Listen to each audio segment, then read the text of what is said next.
Assalamualaikum warahmatullahi wabarakatuh. Anak-anak ibu, siswa-siswi kelas 9 MTS Nurul Falah, mudah-mudahan senantiasa dalam keadaan sehat. Dan ibu ingatkan untuk meningkatkan kembali semangat belajarnya karena sebentar lagi kita akan menghadapi ulangan akhir semester. Anak-anak ibu, siswa-siswi kelas 9, pada pertemuan kali ini kita masuk ke pertemuan yang ke-13. IPS kelas 9, disiapkan bukunya, kita masuk ke materi terakhir tentang globalisasi. Sebelum kita mulai, mari kita awali dengan mengucap basmalah. Bismillahirrahmanirrahim. Dibuka buku LKS-nya, dibuka buku IPS-nya, kita masuk ke materi tentang globalisasi. Apa itu globalisasi? Globalisasi berasal dari kata globe, yang berarti bumi. Ketika kita belajar peta, kita pernah dikasih lihat tentang globe, gambaran permukaan bumi gitu ya, seperti bola. Nah, globalisasi berasal dari kata globe yang berarti bumi, dan ization yang berarti proses. Nah, secara keseluruhan, globalisasi diartikan sebagai proses yang mendunia, yang merupakan proses perubahan mendunia tanpa mengenal batas wilayah. Jadi berubah, tapi secara mendunia. Ciri-ciri dari globalisasi yang pertama, industrialisasi berkembang pesat. Jadi banyak pusat-pusat industri. Yang kedua, kepedulian terhadap masalah global meningkat. Banyak orang yang kepo terhadap masalah global. Ya. Yang ketiga, interaksi yang melintasi batas-batas negara meningkat.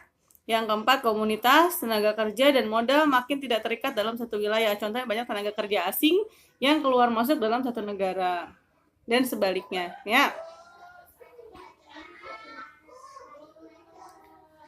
Perkembangan globalisasi dimulai sejak periode pramodern abad ketiga sebelum Masehi dengan ditemukannya jalur sutra sebagai jalur perdagangan internasional. Ini perkembangannya ya. Kemudian pada abad ke-13 menggunakan navigasi atau peta untuk menemukan jalur perdagangan baru. Kemudian untuk organisasi produksi, pemasaran, pengaturan lembaga keuangan, dan mekanisme modal dan pertukaran. Pada abad ke-15, bangsa barat melakukan penjelajahan mengelilingi dunia dengan menemukan dunia baru, serta dengan menggunakan semboyan 3G, Gold, Glory, dan Gospel, kekayaan, kejayaan, dan penyebaran agama Nasrani. Pada abad ke-16, perkembangan globalisasi semakin meningkat dengan terjadinya revolusi industri di Perancis. Pada abad ke-20 sampai sekarang nih ya, terjadi globalisasi di seluruh aspek kehidupan. Salah satunya berkembangnya teknologi komunikasi yang mendorong cepatnya terjadi perubahan. Jadi yang membuat globalisasi tersebut semakin cepat adalah ketika terjadinya perkembangan teknologi di bidang komunikasi, ya. Bentuk globalisasi dalam bidang kehidupan. Yang pertama, bidang komunikasi. Berkembang pesatnya teknologi pada handphone hingga aplikasi di dalamnya. Nggak perlu dijelasin panjang lebar, kamu juga sudah tahu bagaimana berkembangnya dan fungsi dari handphone tersebut dari mulai abad ke-20 sampai ke sekarang. Ya. Yang kedua, bidang ekonomi. Berubahnya sistem perekonomian dari menggunakan tenaga manusia menjadi mesin produksi dan berkembangnya saluran distribusi dari satu wilayah menjadi seluruh dunia. Kayak distribusi saluran barang, belanja online. Barang tersebut bisa kita dapatkan meskipun barang itu berasal dari luar negeri. Dan sebaliknya, barang yang kita jual dari dalam negeri bisa dibeli oleh orang di luar negeri. Nah, itu namanya bentuk globalisasi di bidang ekonomi. Yang ketiga, di bidang ilmu pengetahuan dan teknologi atau IPTEK. Nah, ini sudah banyak sekali teknologi canggih saat ini yang kita bisa nikmati. Contohnya seperti laptop, komputer, TV kabel, proyektor, kemudian MP3, dan masih banyak lagi teknologi lain gitu ya. Serta ilmu pengetahuan yang baru juga, misalnya cara membuat hal-hal yang kreatif dan yang lainnya. Kemudian bidang budaya, berbaurnya budaya asal dan budaya dari luar seperti budaya K-pop, budaya Korea gitu ya, atau budaya Bollywood, atau budaya yang berasal dari negara lain gitu ya.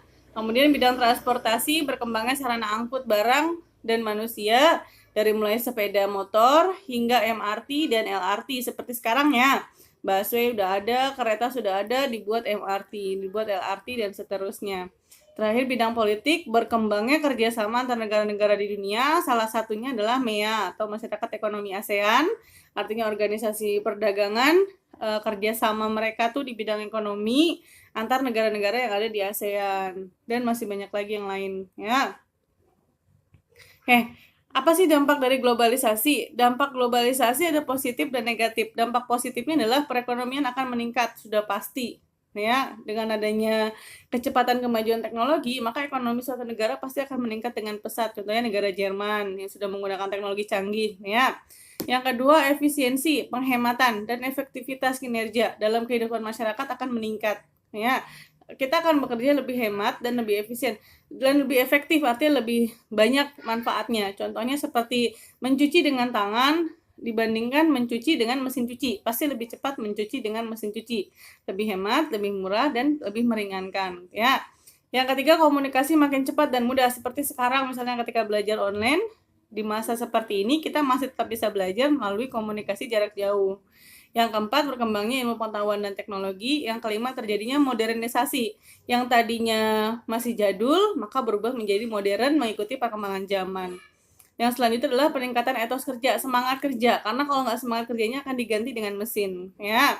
Yang selanjutnya terjadi pertukaran budaya seperti tadi K-pop dan yang lainnya. Kemudian mendorong sistem pemerintahan yang terbuka dan demokratis. Sekarang udah nggak ada lagi, sudah jarang sekali negara-negara yang tidak demokrasi gitu ya sistem pemerintahannya.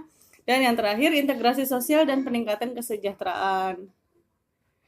Dampak negatifnya, muncul westernisasi, ke barat-baratan. Western itu barat. Westernisasi itu artinya kita ke barat-baratan, ngikutin budaya barat. Ya. Nah, globalisasi membawa dampak positif, tapi juga membawa dampak negatif. Kita boleh mengikuti perkembangan, bagus, tapi kita juga harus meninggalkan dampak negatifnya. Contohnya apa tadi? Westernisasi. Kita nggak boleh ikut ke barat-baratan. Misalnya, kita orang Indonesia biasa makan nasi, jadi nggak perlu diganti dengan makan burger atau makan daging saja dan yang lain. Ya, westernisasi artinya meniru atau mengikuti budaya barat. Yang kedua, kenakalan remaja. Sekarang nih ya, sering kita jumpai misalnya anak remaja yang menggunakan motor belum saatnya, mengkonsumsi obat-obatan terlarang, kemudian pacaran. Nah, itu termasuk kenakalan remaja, dampak dari globalisasi. Yang ketiga, konsumerisme. Konsumerisme itu mengkonsumsi secara berlebihan, rakus gitu ya. Jadi apa aja mau dibeli, boros ya. Nah, yang keempat, kriminalitas, munculnya banyak macam-macam kejahatan. Apalagi kejahatannya menggunakan teknologi, misalnya penipuan lewat SMS. Nah, itu kan melalui teknologi gitu ya. Yang selanjutnya, ketimpangan budaya. Cenderung lebih mencintai budaya luar daripada budaya sendiri, sehingga budaya tidak diakui lagi. Yang selanjutnya adalah kesenjangan sosial. Jadi yang nggak update atau yang nggak punya teknologi canggih, maka akan cenderung ditinggalkan dan nggak ditemenin gitu ya. Padahal nggak seharusnya seperti itu. Yang selanjutnya terjadinya kerusakan lingkungan, sudah pasti. Munculnya mesin industri akan menimbulkan kerusakan pada lingkungan, penebangan hutan, kemudian penambangan liar dan yang lainnya. Guncangan kebudayaan sama hilang pudar rasa budaya. Yang tadi pudar rasa cinta budaya daerah sendiri tuh hilang ya. Pasti lebih senang nonton artis Korea tampil di TV ketimbang ngelihat ondel-ondel yang jalan di pinggir jalan. Nah, itu namanya guncangan kebudayaan. Kemudian individualisme, merasa bahwa hidup sendiri pun bisa, nggak perlu bantuan orang lain. Padahal kita makhluk sosial, tentu kita pasti membutuhkan orang lain. Dan yang terakhir adalah demoralisasi, penurunan moral, akhlak. Nah, ini yang paling besar dampaknya. Ini akan Ibu jelaskan lagi nanti di semester 2. Mudah-mudahan kita bisa bertemu secara langsung dampak jelasnya gitu ya. Oke, anak-anak Ibu, materi kita sampai di sini dulu. Ibu ingatkan bahwa ini adalah materi terakhir di pelajaran IPS di semester 1. Minggu depan kita ulangan harian. Nanti kita ketemu lagi di pertemuan berikutnya, persiapan untuk ujian akhir semester. Ibu ingatkan kalian sudah kelas 9, belajar yang benar supaya nanti bisa lulus dengan hasil yang baik. Terima kasih, kurang lebihnya Ibu mohon maaf. Assalamualaikum warahmatullahi wabarakatuh.